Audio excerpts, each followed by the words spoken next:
Hey guys, we just shot the intro video to what will be the Ram Power Wagon mud truck. Now, this thing is still stock. Tonight, what we're going to do is we're going to take and do the Burly mud truck conversion from RC Bros. It's the very first thing that we're going to do. I showed you guys the intro to that product a couple of weeks ago, and now we've got it here, and we're going to get it installed on this truck so that we can start the transformation from this stock-looking Dodge SCX 10 Ram Power Wagon thing to a great big mud truck running tractor tires. So, let's get it started, and we're going to go through this install and see what we can get done.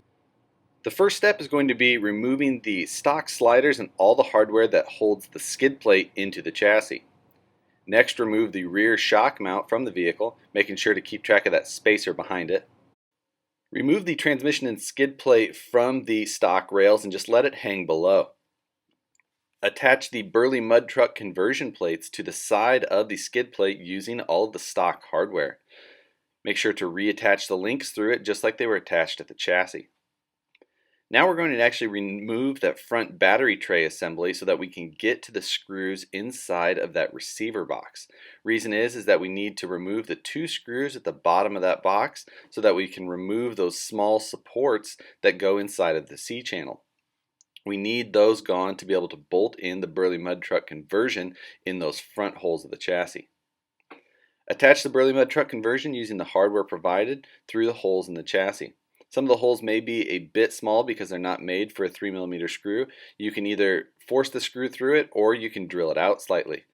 Now we're going to reattach the shocks. We're going to attach them down where the shock tower actually mounts. Make sure to put the spacer behind the screw when you reattach it. Now remove the stock wheels and tires and replace them with the 2.2 size tire and wheel of your choice. Alright guys, just finished the Burly mud truck conversion. I bolted on this set of plates and then changed the wheels and tires. That's it. Other than that, this truck is exactly as it was before. Now, I'm still using the stock SCX 10 shocks, just relocated down to the frame, but other than that, everything else pretty much just like it was. Now, as far as like center of gravity and things like that, the weight to this truck, the transmission and motor and everything is still down at the same spot it was before because all we did is raise the frame rails up basically. All of our suspension mounting points and everything stayed in the same spot. So your weight is still down low, your drive shaft angles are still good, your suspension link angles are still good. Other than all you did is raise those actual rails and body up. So in general, your weight has not changed that much with the exception of the battery. Now the battery, you can leave it where it came up front, or down the road we can look at some options as far as relocating that into a couple of different places. Maybe closer to the center of the truck, maybe lower. There's a bunch of different options we can use depending on the size of battery. Now, this build is going to kind of turn into a custom build here as we progress. Right now, it was just a simple bolt-on, and at that point, you could have a truck that was ready to hit the mud and be much more capable than it was when I took it out earlier.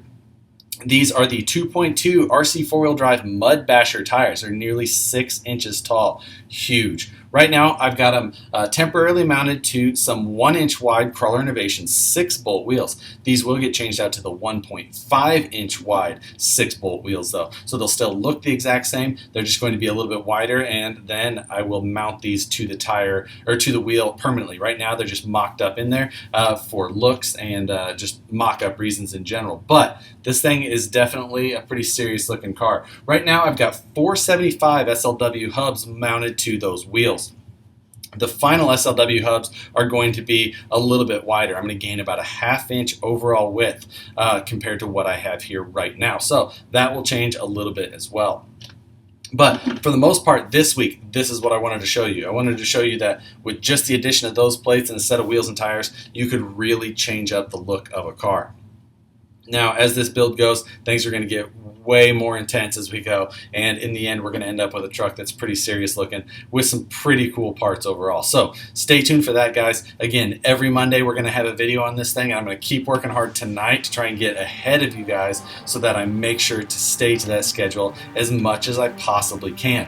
So with that, and with the end of this episode, we'll see you guys on the next one.